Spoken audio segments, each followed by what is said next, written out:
ऐसे मेरे भाई यहाँ के लोकप्रिय सांसद हरीश द्विवेदी जी, हमारे प्रदेश अध्यक्ष स्वतंत्र देव जी, श्री सतीश द्विवेदी जी, जगदम्बिका पाल जी, संजय चौधरी जी, महेश शुक्ल जी, अजय सिंह जी, दयाराम चौधरी जी, संजय प्रताप जायसवाल जी, सीपी शुक्ला जी, रवि सोनकर जी, नगर पालिका अध्यक्ष श्रीमती रूपम मिश्र जी, पवन कौशोधन जी और अशोक सिंह जी, और आज इस कार्यक्रम में बस्ती जनपद से आए हुए प्यारे भाइयों, बहनों, माताओं और मेरे जिगर के टुकड़े जैसे युवा मित्रों।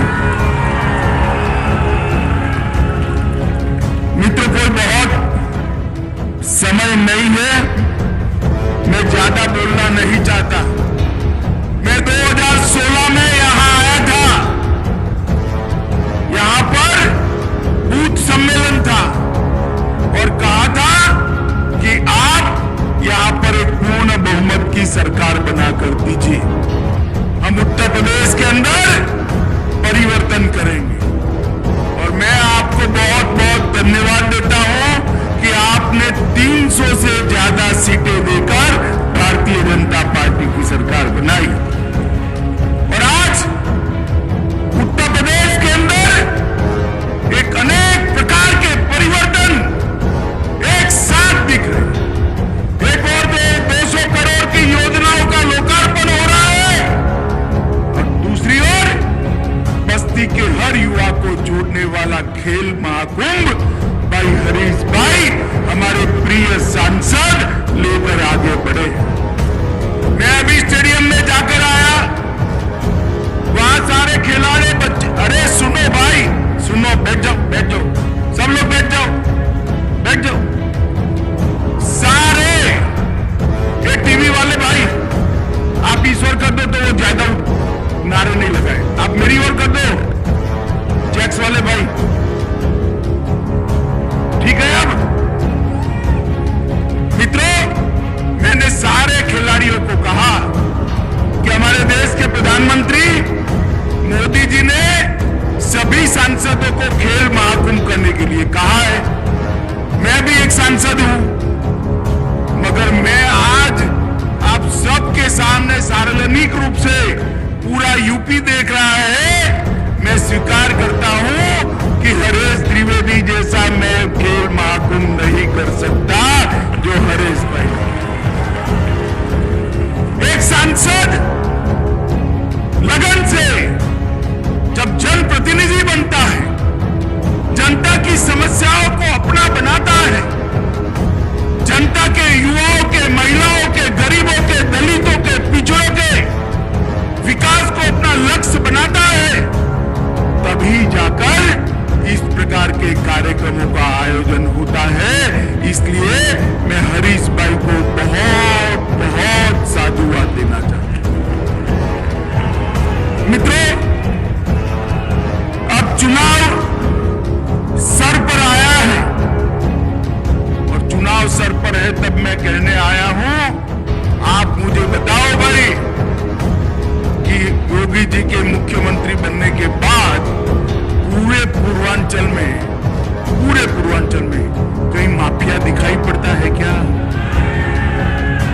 माफियाओं का सफाया हुआ है या नहीं हुआ है? ये जो पलायन कराने आए थे, योगी जी ने यूपी में उनका पलायन करा दिया है। यूपी को दंगा मुक्त प्रदेश बनाने का काम यूपी के मुख्यमंत्री श्री योगी आदित्यनाथ ने किया और इसी का कारण है कि यूपी में आज विकास आगे बढ़ा है।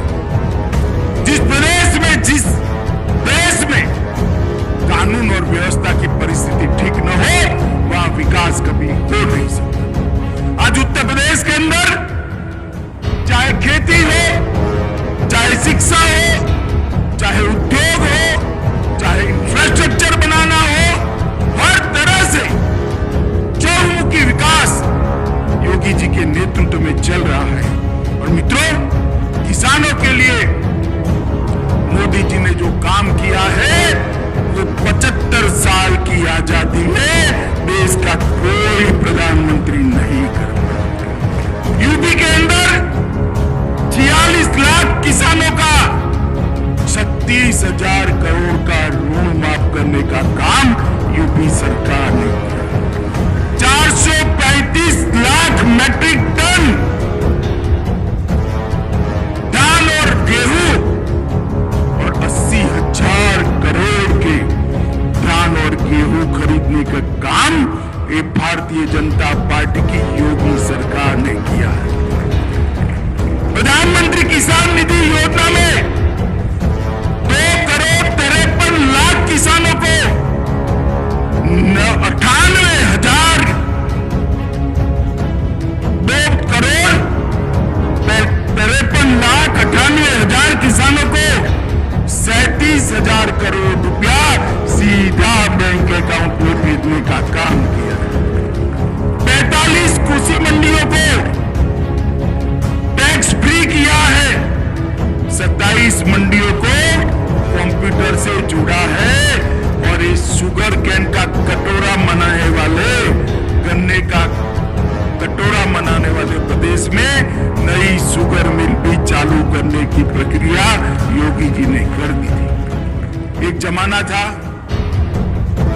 जब पुलिस के कर्मचारी बाहुबलियों से डरते थे, वो भय करते थे कि आगे क्या होगा, ये आगे क्या होगा।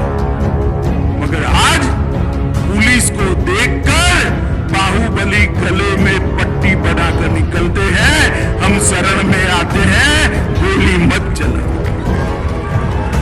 ये जो परिवर्तन आया, आए दिन दंगे, कर्फ्यू, ये जो परिवर्तन आया है वो परिवर्तन भारतीय जनता पार्टी की योगी आदित्यनाथ की सरकार के कारण है। मित्रों, मोदी जी स्वयं यूपी के सांसद हैं, यूपी के लिए हमेशा प्रयासरत रहते हैं और मोदी जी ने भारत सरकार का खजाना अपने यूपी और पूर्वांचल में खोल दिया और इसके कारण इंडिया स्मार्ट सिटी अवार्ड में 2020 में यूपी को पहला स्थान मिला। आवास योजना में यूपी को पहला स्थान मिला। एमएसएमई उद्योग बढ़ाने में दूसरा स्थान मिला। स्वच्छ भारत मिशन में शौचालय बनाने में पहला स्थान मिला। सबसे ज्यादा गैस यही बांटे गए। पीएम स्वनिधि योजना में सबसे ज्यादा ठेले वालों को लोन यहां दिया गया। 39 करोड़ पौधे यही लगाए गए। सौभाग्य योजना में विद्युत कनेक्शन देने में यूपी नंबर 1। गन्ना, चीनी, गेहूं, आलू, हरी मटर, आम, आंवला, इस सारे उत्पादों में भारत में सर्वप्रथम अपना उत्तर प्रदेश है और देश की दूसरी सबसे बड़ी अर्थव्यवस्था बना है। मित्रों, जो विकास की आंधी आई है उसको आगे बढ़ाना है। बहुत कुछ किया है मोदी जी, बहुत कुछ किया है योगी जी ने, मगर बहुत कुछ करना भी बाकी है। आपका एक बार फिर से आशीर्वाद